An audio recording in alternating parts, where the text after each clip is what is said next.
Fala pessoal, Túlio Neres, Blue Farm, você está no quadro Profissionais da Suinocultura. Se você é empreendedor, técnico, estudante de agrárias e participa aí do agronegócio, dessa cadeia tão importante que é a criação de suínos, a produção de suínos, seja bem-vindo a esse quadro. Nós entendemos que compartilhando as histórias, as experiências de todos os profissionais do agronegócio, entendendo as suas trajetórias, a gente consegue realmente aprender de uma forma mais fácil e esse canal aqui se dispõe a isso, a criar esse canal de comunicação com todos os envolvidos da cadeia, trazer aqui tanto empreendedores, quanto técnicos, quanto gerentes de granjas, funcionários que estão na ponta realmente realizando esse trabalho. Então, esse quadro Profissionais da Suinocultura é para todos nós, para todos que estão envolvidos na cadeia produtiva.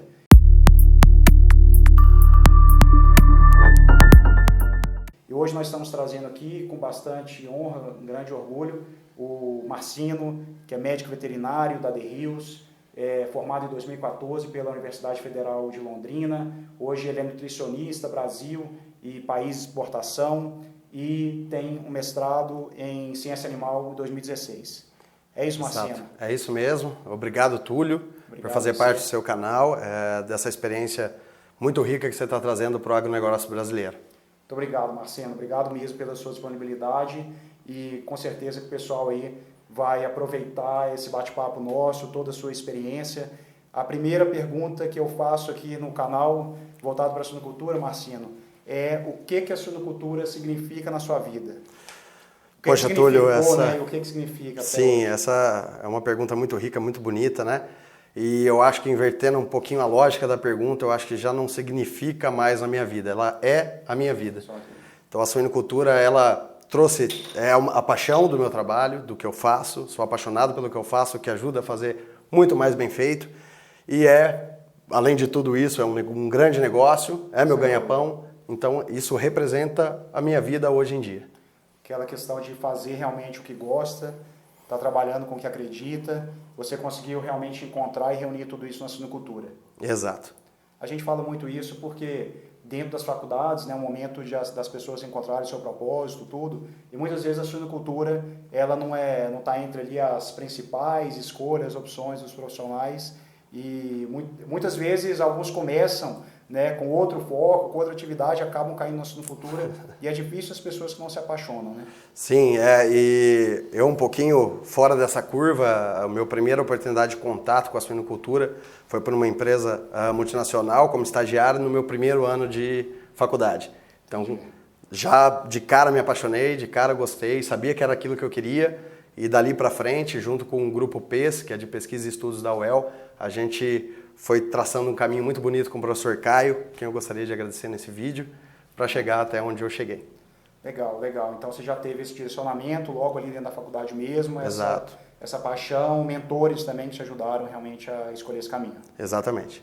Legal. Falando sobre isso, esse quadro aqui chama Profissionais da Suinocultura e a gente, você que está no campo, no dia a dia, né, você está tanto na parte técnica quanto na parte mesmo de produção, na parte de pesquisa, e o que você enxerga, Marcino? Quais são as habilidades, os comportamentos que os profissionais da suinocultura têm que desenvolver? O que ele tem que ter para ser um bom profissional da suinocultura? Joia, muito legal também essa pergunta. Eu acho que tudo na vida começa com a gente gostar do que faz, como eu já falei. Então, ter paixão, o Caio falava muito isso, tenha tesão no que você faça. O dia que o tesão acabar, mude porque você não vai fazer direito. A segunda parte que eu acho essencial é você ter skin in the game, é você poder fazer aquilo que realmente você faz, pregar aquilo que você realmente acredita e levar isso para dentro dos clientes que a gente atende ou dos produtores, aquilo que você realmente faz em casa. Porque se a gente não pratica aquilo que a gente expõe, aquilo fica sem fundamento. E o terceiro, como todo bom veterinário eu preciso falar, é entender um pouquinho ou o mínimo de matemática. Ok. Para entender de contabilidade, para entender um pouco do que são os parâmetros que a gente precisa medir, mensurar, porque onde a gente não mede, a gente não sabe aonde está o gargalo ou o que a gente pode melhorar. Então você está no lugar certo, porque aqui na Blue Farm, né, a gente trabalha muito esse lado de indicadores da suinocultura. Inclusive aqui atrás a gente tem o nosso porquinho, que é metade porco, metade números, exatamente para a gente poder ter esse olhar por trás do negócio, o que está, né, exatamente dando suporte para toda essa produção animal. Muito legal o que você falou, a gente precisa ter a parte técnica, o profissional precisa, claro, logicamente, da parte técnica, conhecimento, mas ele precisa ter outras habilidades também, de lidar com pessoas, né, de poder realmente estar entendendo essa equipe, liderando essa equipe, para que a gente consiga fazer com que essa parte técnica ela realmente vire e transforme em ações. Exatamente. Eu ia até, inclusive, te perguntar nesse sentido, quão importante você acha que é o engajamento, as pessoas que estão dentro da granja comprar, entendendo o programa, o trabalho que vai ser realizado. Como é que vocês veem essa questão? Joia, a gente, como técnico, como assistência técnica, não somos nós que vamos tocar a granja. Então, se você não consegue fazer com que a equipe acredite num projeto, se engaje, entenda que aquilo é um passo para melhora, a gente não consegue evoluir. Mesmo que a gente mensure bem feito, mesmo que a gente encontre os gargalos, mas se a gente não colocar a equipe que está ali todo dia, 8 horas por dia, trabalhando, a gente não consegue evoluir. Então, acho que esse espírito de liderança, esse treinamento de equipe é uma coisa essencial para a gente conseguir dar um passo de cada vez e melhorando a cada nível que a gente vai se testando, né? Conquistar a confiança, né? Exato. Da equipe ali, entender que aquele é um trabalho em conjunto, né? Que realmente vocês estão ali para somar. Eu acho que vocês têm feito isso com bastante primazia, com bastante sucesso, pelo que a gente... Muito obrigado. A gente escuta, né? E as granjas, realmente, eu tive no encontro de gerentes, junto com eles, e realmente um relato dos próprios gerentes vindo esse feedback bem interessante mesmo. Marcino, acabou que a gente não falou aqui um pouco da sua trajetória, né? Você é formado na Universidade Federal de Londrina, mas é muito legal que você teve uma passagem também na América Latina, em alguns países, você teve uma experiência também na Holanda, e aí eu gostaria que você falasse um pouquinho para o pessoal aqui, como é que isso aconteceu, essa oportunidade, como é que que você teve essa oportunidade de fazer todo esse trânsito aí na América Latina e na Europa. Legal, é bem difícil quando a gente olha para trás explicar como as coisas vão acontecendo, né? Eu me apego muito ao que eu faço, então acho que isso foi um rolo compressor que foi vindo e as coisas dando certo e me levando aos caminhos. Mas eu comecei muito cedo, como eu falei, ainda no primeiro ano de faculdade. Então o meu estágio curricular obrigatório eu realizei dentro da The Hills, na época em que a The Hills estava desenvolvendo uma equipe muito densa de pesquisa e desenvolvimento aqui no Brasil. Então nessa época eu trabalhei durante 2 anos fazendo a parte de gerenciamento das pesquisas. E aí eu, em uma oportunidade de conhecer um cliente, propor uma melhoria, foi a minha meu primeiro trabalho dentro de granja, eu me apaixonei muito gravemente por aquilo, que é essa adrenalina que dá de você chegar no cliente, resolver problemas, encontrar problemas, discutir problemas junto. Eu adorei isso e nessa caminhada eu fui guiando, sendo mudado um pouco da pesquisa, uma parte mais numérica, de estatística, para uma parte mais humana, de liderança. E com isso assumi a parte de nutrição aqui no Brasil Central e recentemente os países que a gente exporta, então Chile, Paraguai e Bolívia. Eu tive o prazer de ser convidado pelo meu chefe, o Gabriel Salum, também agradeço, um profissional excepcional, a assumir esse desafio. De pronto atendi, acho que sem dúvida. Gosto demais de desafio. Não te tubiou. Não, nem um pouco. E dentro desse processo eu fui convidado junto com o Daniel Gracioli, que hoje é meu gerente da parte de suinocultura, a fazer uma imersão dentro da Holanda. A gente morou lá durante 24 dias para entender um pouco de um projeto que estava sendo desenvolvido lá, para a gente poder trazer para cá, porque a gente já via isso e a gente da The Hills tem o logo Power in Progress, que é fomentar progresso, é inovar, e a gente já estava trazendo isso no Brasil, num campo mais teórico, e a gente viu a necessidade de entender isso na prática. A Holanda estava um passo mais avançado, então a gente foi para lá, para dentro, para tocar, para sentir, para entender na prática como viabilizar isso dentro do Brasil. Show. Dentro dessa sua experiência toda, essa trajetória breve, né, por enquanto podemos falar, mas já tão bonita e ampla, né, que você ainda é um cara muito novo, tem muito ainda para poder deixar para a suinocultura. O que você viu de diferente aqui no Brasil, na América Central e da Holanda, comparado com o Brasil? Quais foram as diferenças, né, que você encontra da suinocultura brasileira para esses outros países que você pôde estar atuando também. Joia, acho que o primeiro ponto para quem está ouvindo a gente, assistindo o vídeo, entendam que o Túlio fala é muito verdadeiro. Quando você fala nos seus vídeos que o agro é o Brasil que já deu certo. E já deu certo. A gente tem uma eficiência de produção muito acima do que qualquer país que eu já trabalhei. Primeiro ponto, não ache que o Brasil está atrás de ninguém, porque não está. Então, das experiências que eu tive, essa é uma muito forte.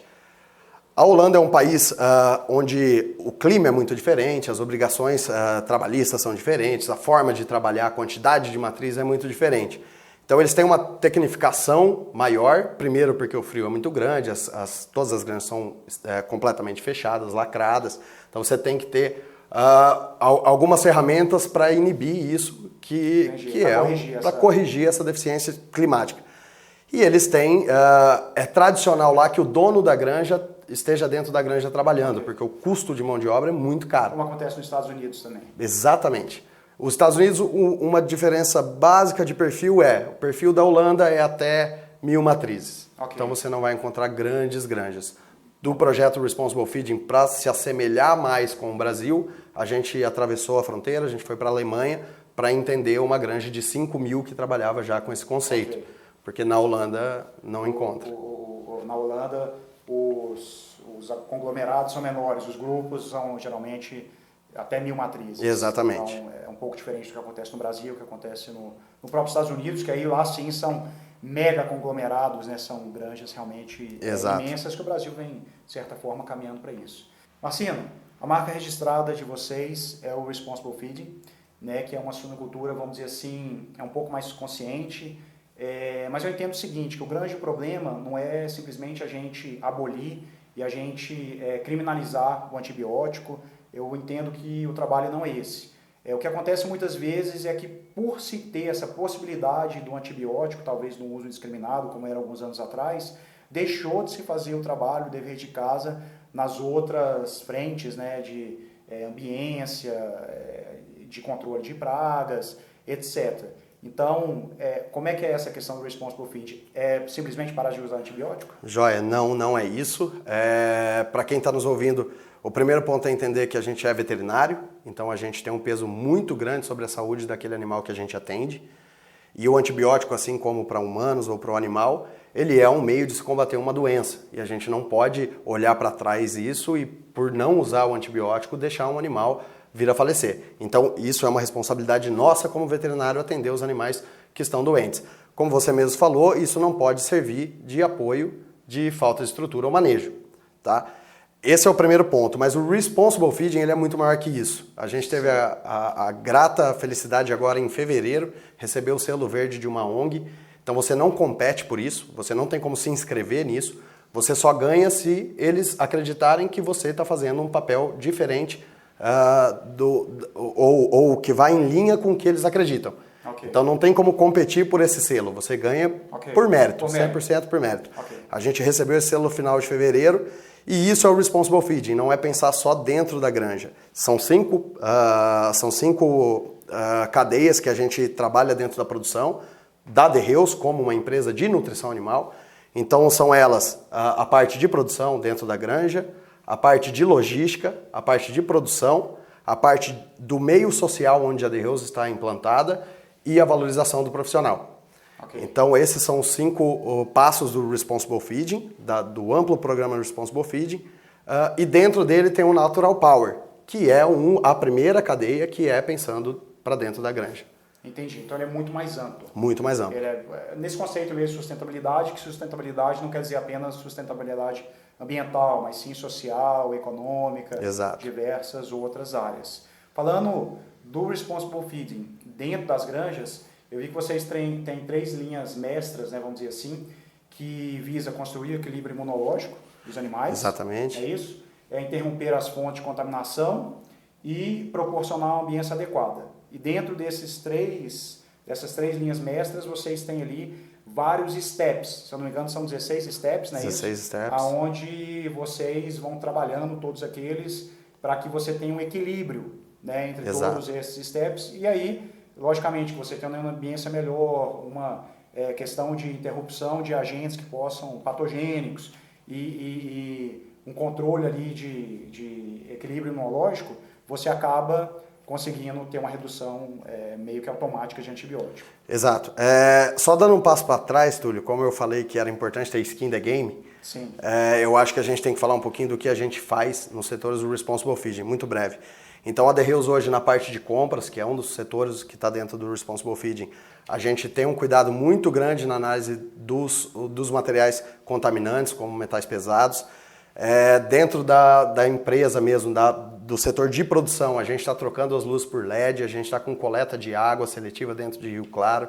Então, assim, não é só a gente aqui falando, a gente está fazendo tomando muitas medidas. Falando desses steps, desses 16 pontos que eu acho bem legal, que vai desde a questão de quarentena, controle de roedores, questão de acompanhamento de temperatura, conforto térmico do animal. Vocês já têm granja no Brasil que vocês fazem esse acompanhamento de todos esses passos? Sim, a gente está com 2 parceiros tocando o projeto, até para a gente ir aprendendo como faz, isso é uma parceria de longo prazo, executando na prática o desenvolvimento desse trabalho.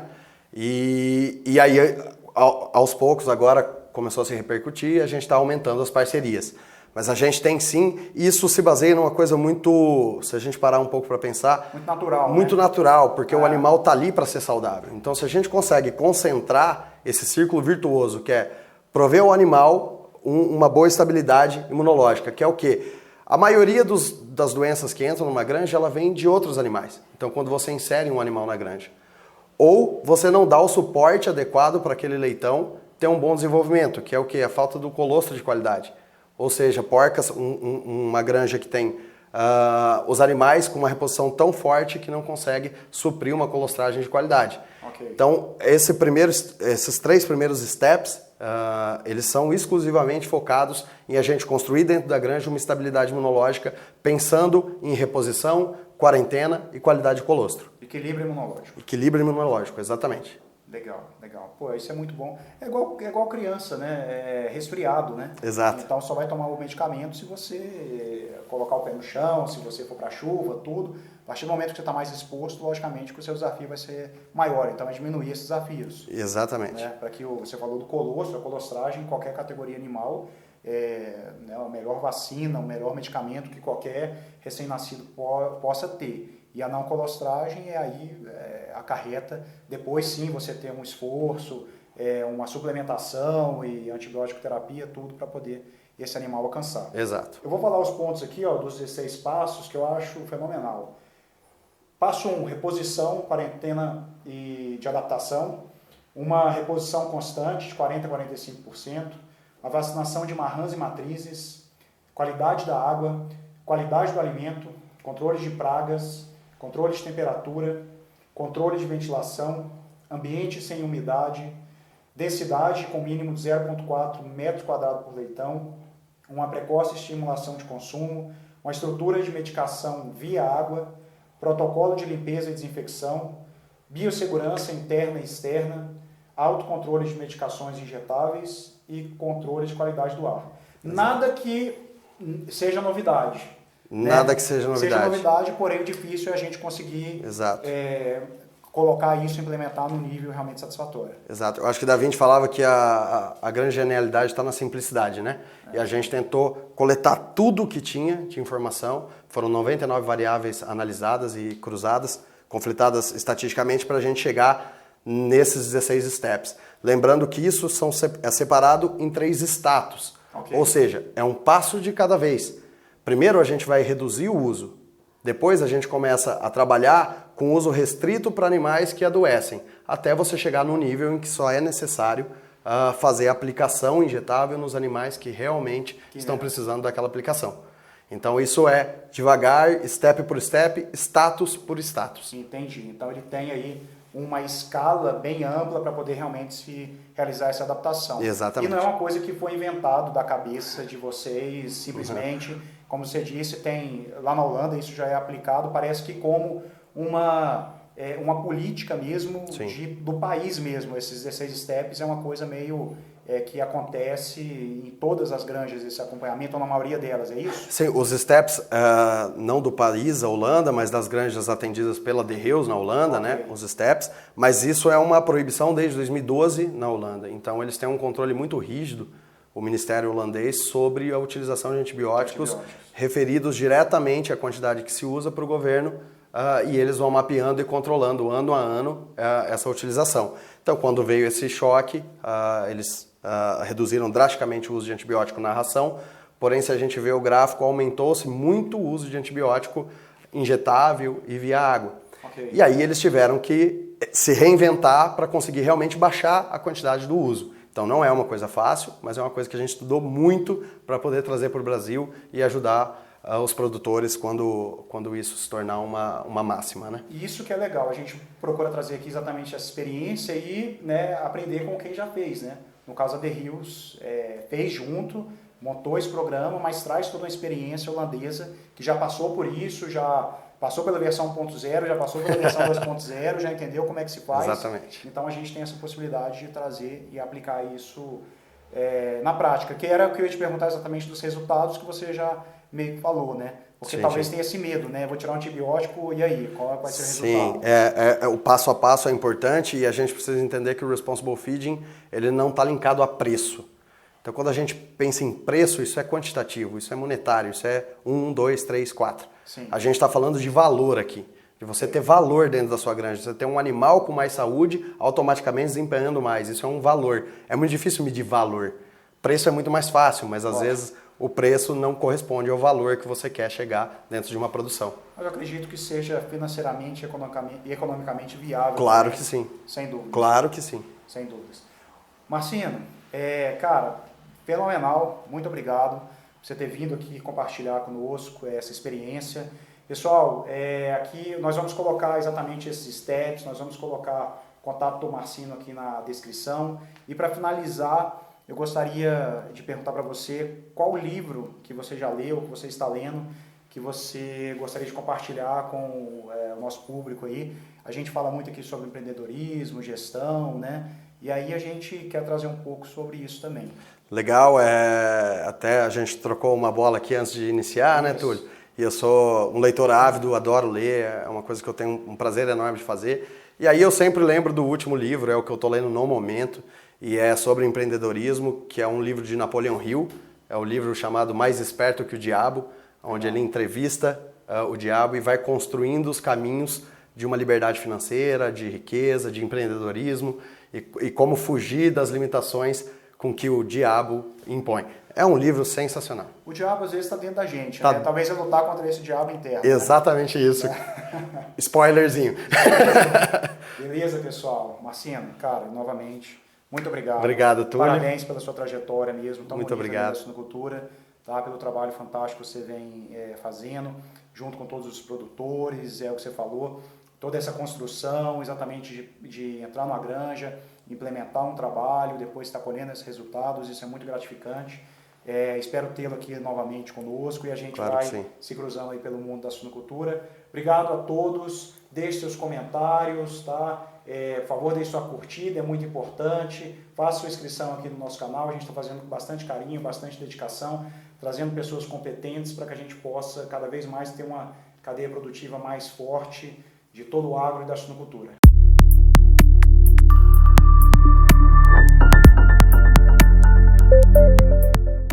Marcinho, vou te entregar aqui o nosso kit de gestão, por enquanto. A gente está aumentando esse kit de gestão, mas temos aqui uma prancheta da Blue Farm, que é muito importante aí no dia a dia da gestão, das anotações da granja, uma camisa e um boné aí, para que você leve aí na cabeça e no coração a Blue Farm. Vou levar com certeza, Túlio. Valeu. Obrigadão.